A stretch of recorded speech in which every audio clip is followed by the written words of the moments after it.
Müstəqilliyini bərpa etdikdən sonra Azərbaycan Respublikası öz xarici siyasətini milli maraqlar, beynəlxalq hüququn fundamental prinsipləri və regionda sülhün təmin olunması istiqamətində formalaşdırılıb. Bakı rəhbərliyi beynəlxalq münasibətlərdə həm tərəfdaşlığa, həm də balanslı yanaşmaya üstünlük verir. Qonşu dövlətlərlə qarşılıqlı hörmətə əsaslanan münasibətlərin inkişafı və qlobal miqyasda əməkdaşlıqda fəallıq Azərbaycanın xarici siyasət prioritetləri sırasındadır. Eyni zamanda Azərbaycan strateji maraqlarına uyğun olaraq bir çox ölkələrə, xüsusilə də dost qardaş sayılan Türkiyə və Pakistanla çox istiqamətli əlaqələr qurub. Bu münasibətlər yalnız rəsmi diplomatik kanallarla məhdudlaşmır.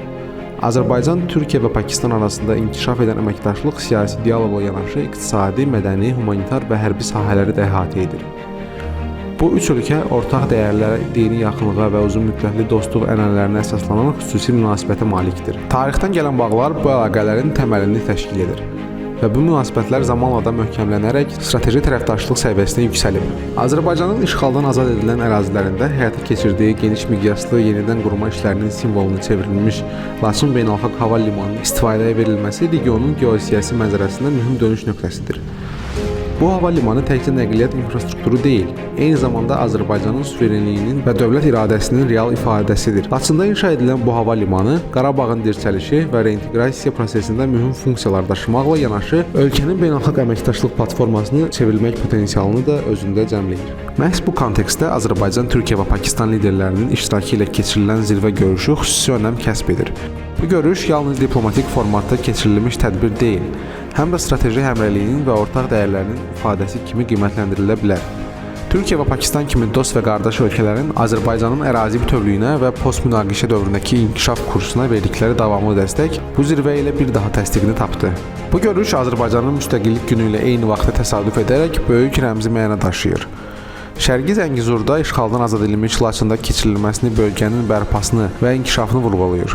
Üç ölkə arasında əməkdaşlıq siyasi, iqtisadi və hərbi sahələrdə yeni imkanlar vəd edir. Azərbaycan, Türkiyə və Pakistanın birgə tarixi, mədəniyyəti və dəyərləri ittifaqın möhkəm təməlini təşkil edir. Zirvədə enerji təhlükəsizliyi, nəqliyyat yolları və investisiya layihələri kimi strateji məsələlər müzakirə olunub. Azərbaycanın Türkiyə iqtisadiyyatına 20 milyon dollar, Pakistanın isə 2 milyard dollar investisiya planı diqqət çəkir. Bu ölkələr arasında iqtisadi əlaqələrin dərinləşdiyini göstərir. Türkiyənin PKK terror təşkilatının ləğvi ilə bağlı uğuru zirvədə xüsusi qeyd edilib. Pakistanın Hindistanla münaqişədə Azərbaycan və Türkiyədən gördüyü dəstək minnətdarlıqla vurğulanıb. Zirvə hər üç ölkənin suverenlik və ədalət prinsiplərinə sadiqliyini bir daha təsdiqləyib. 2020-ci il Vətən müharibəsində Türkiyə və Pakistanın Azərbaycana verdiyi dəstək xatırladılıb. Laçın Beynəlxalq Hava Limanının açılışı da zirvənin mühüm nəticələrindən biridir. Bu bölgənin iqtisadi və nəqliyyat potensialını artıracaq. Üçtərəfli əməkdaşlıq formatı regional siyasətdə yeni bir platforma kimi qiymətləndirilir. Ölkələr arasında hərbi siyasi əlaqələr gələcəkdə daha da genişlənəcək.